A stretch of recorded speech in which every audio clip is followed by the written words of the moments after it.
anything you do in life requires a plan. From a simple visit to the store to pick up groceries, all the way to a major project like the brand new house Dan is hoping to build. Dan has a vision for what he wants. That's a great start. But a vision without a plan, Dan? Not a good idea. Without a plan, a trip to the store can only go so wrong. Maybe you forgot an ingredient. Maybe you buy ice first instead of last, and it melts before you get home. No big deal. Before a complex project like a house, things can go seriously wrong. Work is done in the wrong order. The schedule overruns. Money and resources are wasted. It can get out of hand. Putting in the work at the planning stage before moving on to execution will help mitigate problems or even avoid them before they occur. That saves time and resources by streamlining your process. It also keeps things on schedule and ensures you meet deadlines. Why would anyone do anything without a plan? This course will show you the benefits of planning and the essential steps to getting started. Good afternoon and welcome everyone. I hope everyone's having a great day. Thank you for finding time and joining us for today's webinar entitled Project Planning in Action. I will be your host for this webinar. We will be having three lovely speakers for this webinar. Now, I will introduce you to our first speaker who will give us more insight about project planning. Please welcome Ms. Ella Jane Saban. So hello everyone, I will be discussing with you project planning in action. Project has several components including its duration, cost, and implementation. That is why operations during the planning process defines, prioritize, and assign tasks and resources required to execute a project. Therefore, a comprehensive project plan is to decide the appropriate staff, resources, materials, and the process needed for efficient implementation, including the budget. So a project preparation is not a simple job. It calls for assumptions regarding resources, accessibility such as hardware, software, and workers, which is why project managers uses different tools such for project preparation to streamline the coordinated effort and the remain. So we will show you a sample for software that is usually used by project managers. So the sample shown is the Excel software. So everyone knows what Excel is, right?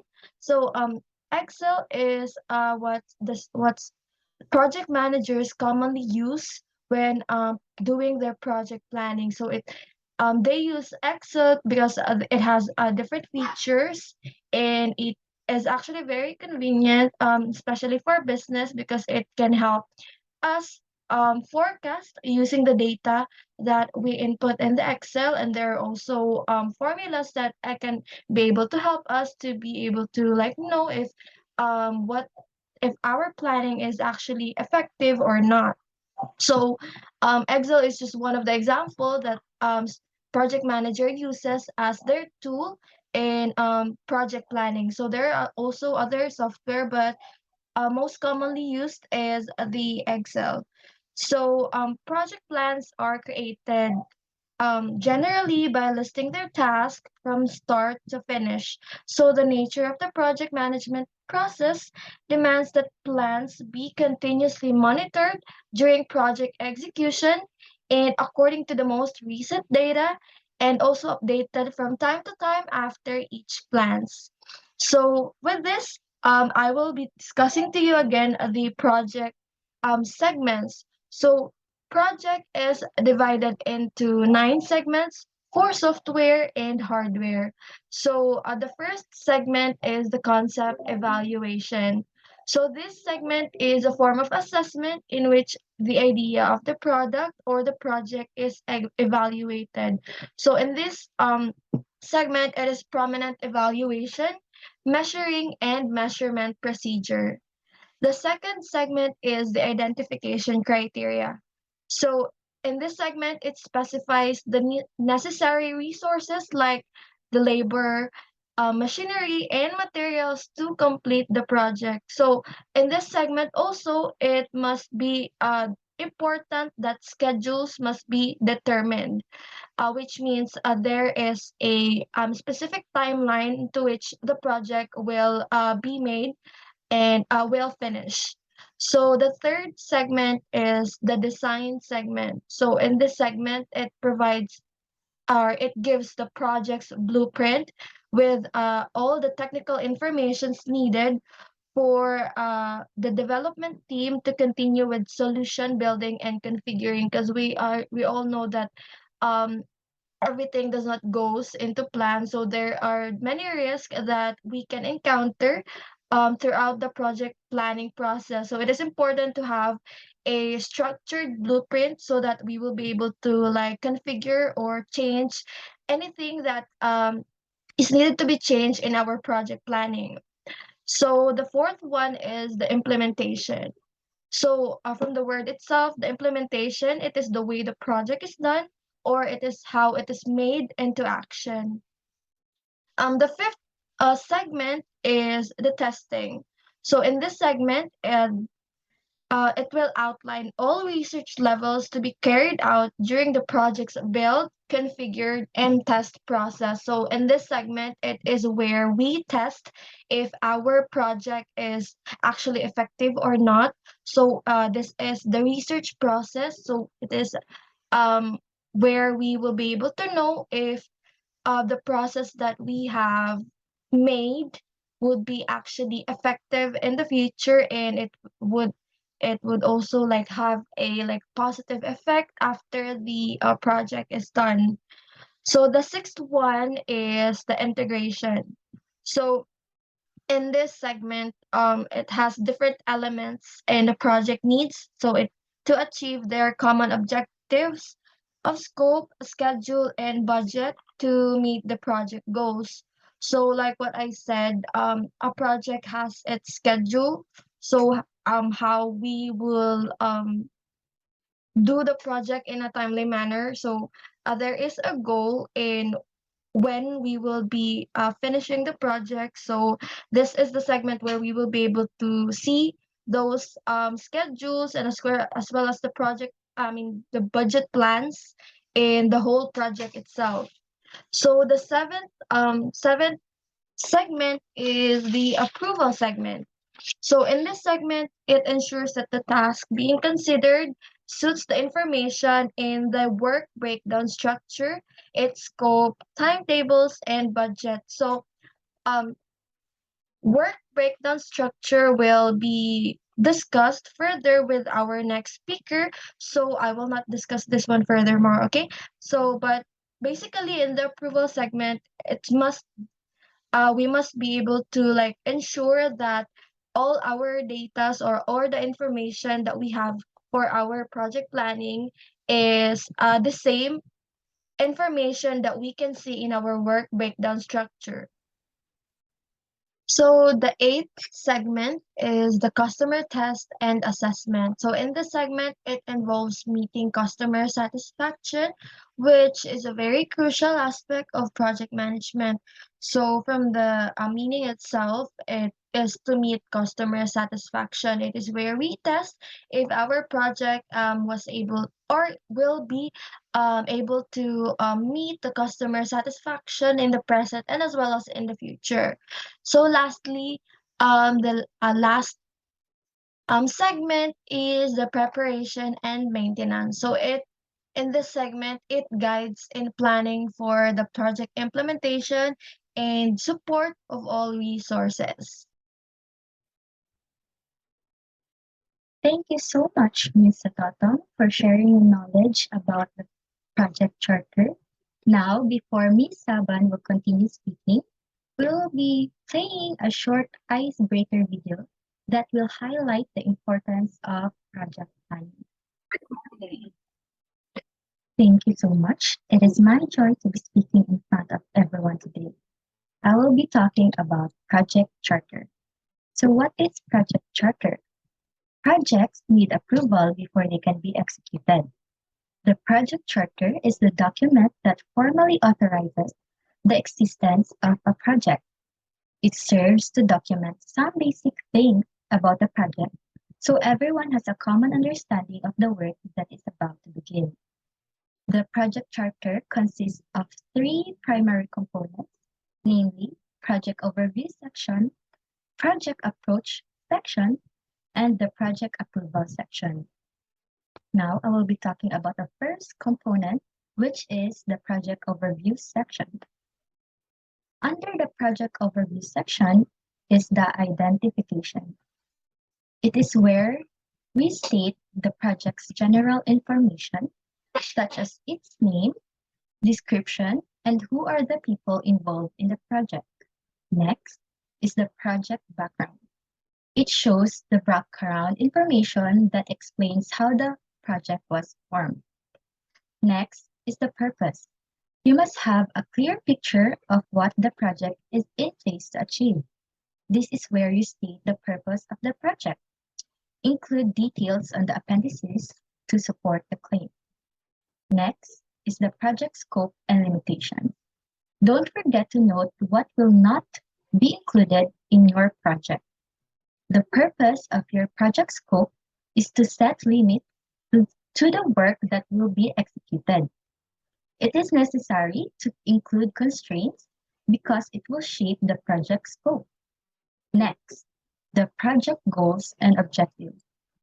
Include a list of the project goals and objectives.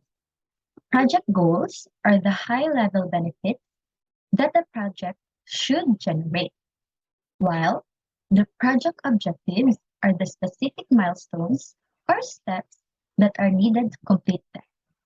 The point of including goals and objectives is to make sure that everyone has a clarity on what is the project is setting out to achieve. Next is the project sponsorship and stakeholders. You should also identify the main stakeholders. It's crucial to note the stakeholders in any project, for they are the ones who you'll be reporting to and, in a sense, managing their expectations. The names will be included in the project approval section. Next, pertinent documents and references. Include documents and references necessary in aiding a better understanding of the various aspects of the project. Lastly, overview of project terminology. Include a glossary of terms that may not be very clear that were used in the project to avoid confusion. Now, I will be talking about the next component, which is the project approach section. Under the project approach section is the project deliverables. Outline the key project deliverables and milestones. Milestones mark major phases in the project and collect smaller tasks and make them into something bigger. While deliverables are the specific outcomes that the project is expected to achieve. Still under the project approach section is the responsibilities and roles. These are the roles of the various people that is needed to take on the project. For each role listed, you now have to define a full set of responsibilities and skills required. Next is the project resource. What resources are involved in the project? Break down the list into labor, equipment, and materials. This is how you'll know what you need before you need it, and you'll be able to estimate your budget more accurately. Next is the risk management overview. Even the most carefully planned project may end up in trouble. Document all risks currently identified so that the management team and sponsors can see what could potentially impact the project in the future. This should be followed up by a risk management where you detail how you'll resolve those risks. Next is the project process summary. Elaborate the organizational methodologies or processes which are being used in the project. Next, project life cycle overview. state the stages the project has to go through and include objectives for each stage. Next, basic project control and communication plan. Explain the tools that will be used to help the manager in monitoring the project's progress. Lastly, is the project schedule. Project schedule is the fundamental schedule overviews.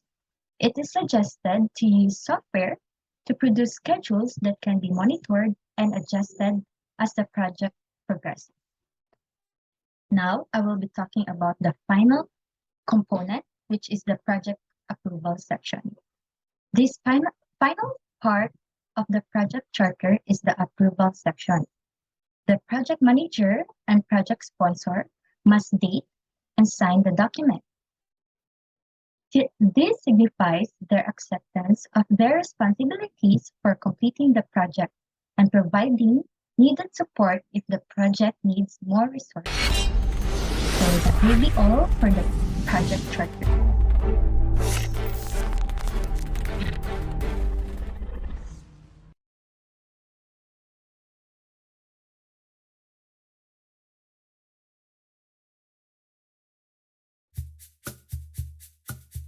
One night 4 college students were playing till late night and could not study for the test which was scheduled for the next day. In the morning they thought of a plan. They made themselves look as dirty with grease and dirt. They then went up to the dean and said that they had gone out to a wedding last night and on their return the tire of their car burst and they had to push the car all the way back and that they were in no condition to appear for the test. So the dean said they could have the retest after 3 days. They thanked him and said they would be ready by that time. On the 3rd day, they appeared before the dean. The dean said that as this was a special condition test, all 4 were required to sit in separate classrooms for the test. They all agreed as they had prepared well in the last 3 days. The test consisted of 2 questions with a total of 100 marks. And this is the question paper.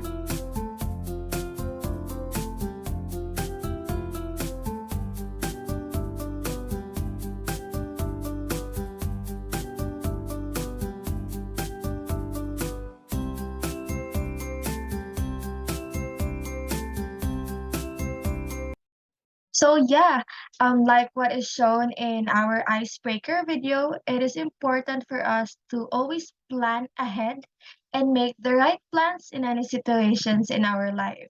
With that being said, I will now discuss with you another topic that will help us know how to plan correctly.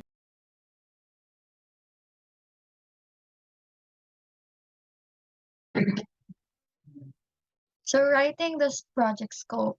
So scope is an important part of the project planning process because it determines and documents the project goals, deliverables, tasks, and deadlines. Also, it helps define the project limitations, distribute responsibilities to the team, and process required for its approval and verification. So the paperwork and the project scope is called a scope of statement or terms of reference, but it is often referred to as a statement of work or shortly what we call SOW. So change is very unavoidable in any project, so the project manager must include an allowance for change for like countermeasures. So SOW or the statement of work must also include the stakeholder specification to like grasp the project objectives. So in writing the project scope, there are several criteria that a project manager must understand. So the first criteria is the justification. So in this criteria, it identifies the reason for the project's existence, provides statement why it is created, and also the project manager must take note that justifications must be clear and easily understandable. So the second segment must include specification of the service or the products or the results done. So next is the acceptance criteria.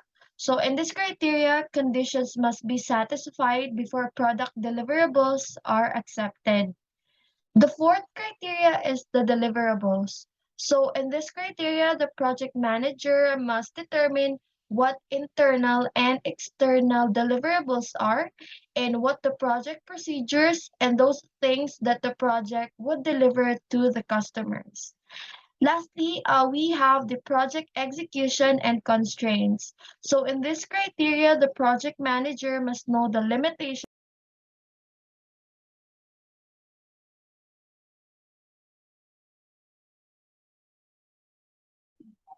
Thank you so much, Ms. Taban, for sharing to us how to write scope.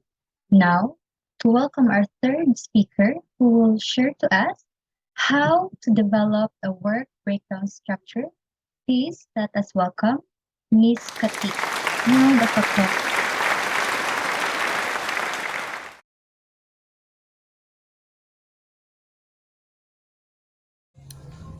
Developing the work breakdown structure. Work breakdown structure is a comprehensive, systematic, and powerful tool in planning that centers on its actual task. This structure aids in making sure that the project's objectives are acknowledged, described, and deliberated. Further, this shows the subdivision of task, subtask, and work packages related to the project. The work breakdown structure consists of produce or service delivery task, project management task, training task, and project dependencies. So, what is produce or service delivery task? The WBS includes detailed information on how the product or service is made. This ensures that all project deliverables are accomplished on time. Next is project management task.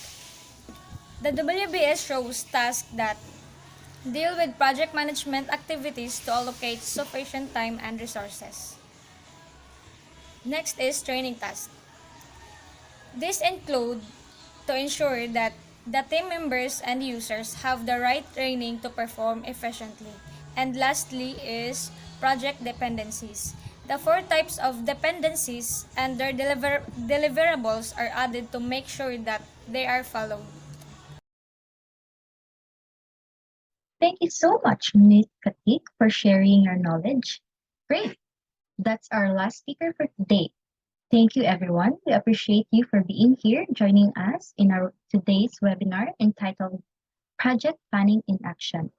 We will leave you with a quote: plan your work and work your plan. Now, it's time for a question. Rest assured that we will try to answer each question if possible.